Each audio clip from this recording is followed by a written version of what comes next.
Guys, welcome back to my channel. My name is Tolulope Adesoye Adelaja. I'm a YouTuber based in Canada and I film about faith, lifestyle, food, and amazing content. If you're new here, thank you for stopping by. It's so nice to meet you, even though I can't see you. I know you can't see me. Please don't forget to subscribe, like, and share this video, and also go to my channel and catch up on some videos that I posted in previous times. If you're a returning subscriber, shout out to you. welcome again. I'm so happy to have you and I really appreciate your support so far. So let's jump right into the video. So today it's going to be like a part 2 or sort of like a part 3 to the series going through grief, but then it's going to be a continuation of my last video about going through grief, and that video, it'll be in the description box, but you can also go to my channel to check that as well. So that video, I talked about things to do to help someone going through grief, and this is going to be a part 2 of that, and it's basically things not to do or say to someone going through grief. So that's basically what this video is about. So in the bid to try to help someone going through grief, trying to comfort them, trying to be there for them, sometimes there's some things that you might say or do that might actually do the opposite of what your goal is, which is to help them. You know, there's some things that might be said not out of spite, of course, but just in the not knowing what to say, just might say things that are not ideal or right to people, and that's not nice, basically, right? And so it's important to know certain things. That being said, I won't say everything that you shouldn't say or do, but I trust that you will have wisdom and just know when to not talk and when to talk. So let's jump right into number 1. Don't ask too many questions. Like, how did the person die? What was the sickness? How long were they sick? Questions like this trigger a person going through grief and does not necessarily help the person. So it's important not to ask questions or too many questions like, okay, so you know somebody passed. How did they pass? Oh, they had an accident. Oh, okay. So what kind of accident? Were they drunk? Or this that they did not see? Was there a pothole? And you're asking too many questions and you're just triggering the person and you're not necessarily helping the person. So when things like this happen, you don't necessarily need to know why, because the truth is, okay, so why, what happened and everything, what does that information do for you? You know what I mean? It can also come off as you're poking or you're trying to be nosy. So just leave too many questions, because the thing is, they don't even necessarily want to talk, because you're asking them questions that might just get them exhausted and tired, which they usually are already exhausted and tired. So it's important to just, leave the questions, keep it as simple as possible. If you need to ask them a question that actually would help them, like, okay, quick question, this. Oh, okay, cool, no problem. Oh, not, oh, why do you think that, or something. I feel like it's important to just give them time to just process it and not ask questions. It's something that happened to me a lot when I was going through grief, and I know that it's out of care and concern too, right? Because it's important to understand that people don't necessarily know how, and I mean, that's why I did the video I did before this video about how to help someone going through grief. So they sometimes will just try to ask questions to see how to help. It's not coming from a bad place, but it's important to not ask too many questions. So number 2, I wrote here, I said, try not to make the comparison statements like at least you had a good relationship with that person. In fact, don't use the word at least. It might somehow feel like you are downplaying their situation. So this happened a lot. I'll give examples. For example, like, someone was saying, but at least you spent time with her and you knew your mom. Some people didn't even meet their mom. Or at least she sent all of you to school and you guys graduated from school and you guys were you're comfortable before she passed. And there's all those at least. I know somebody that they didn't meet their parents. Maybe when they were a baby, their parents died. That's sad. That's worse than what had happened to me or to the person that it's usually something worse that happened to them when you use the word at least and you're trying to compare them to another situation that happened, right? But the thing is, it will feel to them as if they're not being grateful, and so their grieving process is not necessarily valid because at least they got to spend time with their parent and build memories, for example, right?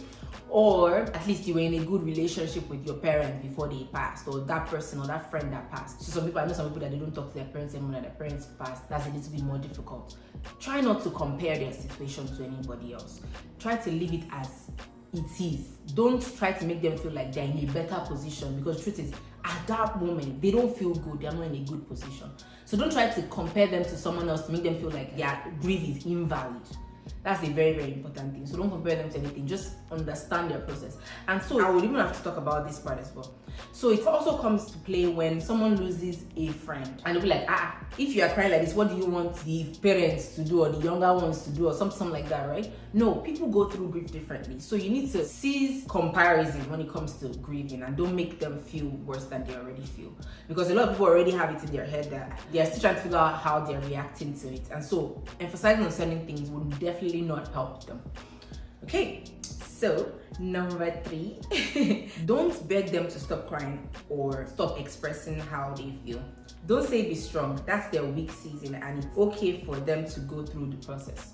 So this part is also very important as well. You know, people say, oh, be strong. And this usually goes for men, especially. Be strong. You are the man of the house. You have to be there for your mom, or you have to be there for your sisters. You have to be there for your dad. And it just puts this unexpected responsibility on people. And so a lot of times people bottle up their grieving process. They're trying to be strong and remain strong. No, that is a season where something sad and something bad had just happened. It's okay for people to be expressive.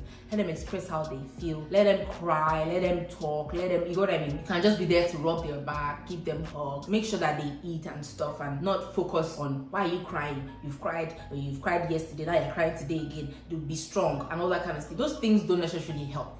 Basically is what I'm trying to say. So let them go through their process. Their process is something that they would have to go through. It's not something that you would have to tell them how to go through it, you know? So that's number 3. Number 4, hope you guys are vibing. Number 4 is don't say things like you know how they feel, because you most likely don't know how they feel, even if you have lost a loved one too. This part is very important. In the bid to try to relate with the person, people make statements like, well, I know how you feel. I know it's very difficult at the moment. Okay, yes, you can say I know it's very difficult at the moment, but don't say you know how they feel. You can only imagine how they feel. Even if you've gone through a loss before, even similar loss, you can't feel the same way someone else is feeling. In short, I had a different feeling compared to my siblings, and we had the same experience. We lost our dad at a very young age, and we eventually lost our mom like years after, like 16, 15 years after. And that was very difficult for us. However, we were not feeling the same things because we had different relationships with them, with different gender, different age, different factors to consider, right? So try also say, oh, you know what they're feeling, because the truth is, the person is looking at you and you're moving on with your life, you're still doing other things, and they're still in their grieving and they're wondering if you really know how they're feeling. It's not even the truth. So try not to, in the bid of trying to like be on the same page with them, try not to make statements like that. Number 5, don't blame it on God. And someone will be like, no, I don't think we blame it on God, or anybody will ever blame it on God. Let me explain. God gives and God takes. This is a phrase that people use a lot. It's God, it's God that, you know, when God has said he's taking somebody, then God can take somebody. God gives the hardest battles to his strongest soldiers. No, please no. Don't refrain from making statements like that. Because what happens is that people start feeling hated by God. Okay, so God gives and God takes. So God, out of everybody in this world, God saw me and felt like, you don't deserve your parents anymore, so I'm taking them away from you. That is even portraying God as a bad person. So that's not what happens. You know what I mean? God doesn't cause death. God doesn't cause sickness, right? It is the devil that causes all these things. And thank God for Jesus, that we have eternal life through Jesus, right? So you don't bring statements like that to confuse people's minds and make them feel like, so all these bad things that have been happening to me, so it's just God that just gives and takes them away, like takes my happiness, you know what I mean? So as much as possible, refrain from that, and don't make them feel like God gives the hardest battles the strongest. No. For everything we go through, God empowers us to go through it. God doesn't look at people and be like, oh, you are strong, come and suffer. No, that's not how it works. So try as much as possible to avoid statements like that. Instead, get them to understand that God is there for them in that season. God is with them through that season. And get them to understand that God is actually not happy that they're going through what they're going through. God is not in support of their sadness, basically, is what I'm trying to say. So refrain from bringing God into it in a negative context, because that's a lie, first of all, and that's not helping as well. So try as much as possible to just remove all those statements like it's in God's hands. When God says somebody, it's time for somebody. Nah, that's not how it works. Let's refrain from that. And as I'm talking, if you have questions or you're like, okay, this thing is said, please comment in the comment section, or you can send me an email. So number 6, try not to have expectations of when they should recover or judge their grieving process, especially when they are totally different from their normal personality. So this one is very, very important. You know, this usually happens after the funeral.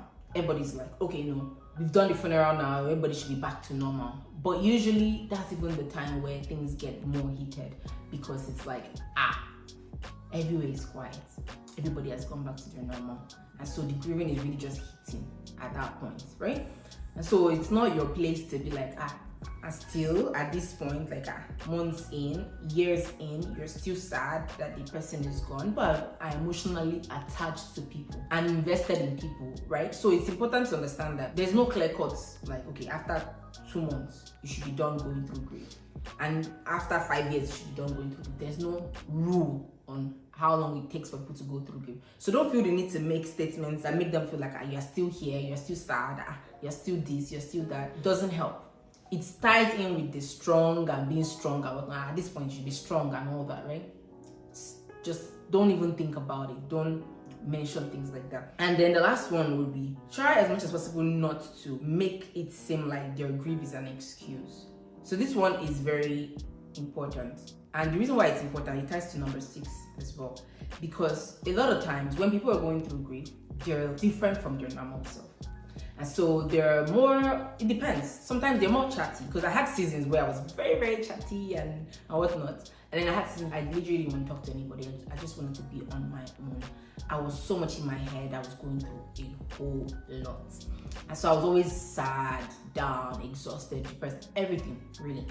And so because of that, that's not my normal self. I can be very bubbly, very jovial and stuff. And so it was a little bit different to pull. I was off, basically. I was off from my normal self. And I had someone actually tell me at some point that, you know, don't use this as an excuse, like you're grieving, don't use this as an excuse. And I was like, oh no, it's not an excuse. It is my life right now. You get what I mean? And so because somebody is not as forthcoming as they usually would be when they're going through grief, don't make it seem like the person is trying to use their grieving process as an excuse or as a reason to not be who they are. That is their life, literally, like it's their reality. So as much as possible, if someone is not as forthcoming as they are, it's not a time to be like, oh yeah, you don't do this anymore, you don't do that. It's a time to be like, okay, I understand you're going through a lot and things are a little bit different for you. I trust that God would help you, strengthen you to get back to your feet. But don't feel pressured, just encourage them in the little way you know how to. And if you don't know how to encourage them, just don't say anything altogether. That way you don't say something that is wrong. So that's basically it for this video. It's very short, very simple and sweet. But I just wanted to pass that message across to you guys. And as much as possible, sometimes being quiet is better.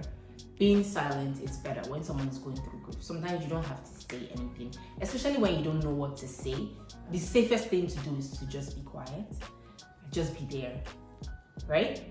It's just what it is. I had some people that cried even more than I did at maybe like in a day, maybe they came to visit on their own phone. Some people I was consoling them, and they were friends and classmates, high school classmates that had known my mom and stuff.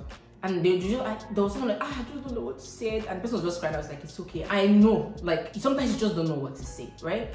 It's a shock for a lot of people as well, not just for the people that are related to the person that passed, right? So if you don't know what to say, you can just cry with them, hug them, just be with them, literally. That does make a difference. And they, in their deepest heart, they know that you care and you love them as well. And of course, as believers, we have the Holy Spirit that helps us say the right things, the right words to comfort people when they're going through grief and they're going through hard times altogether. So don't feel like you don't know what to do or you don't know what to say. Just trust that you will do the right things to help your friend, to help your family members, and all that good stuff. So yeah, that's basically it in today's video.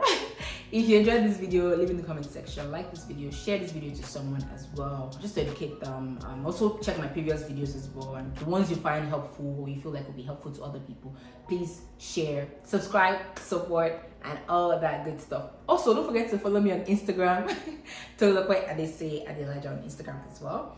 And yeah, that's basically it. Do have an amazing day, week, weekend, night, everything. Bye.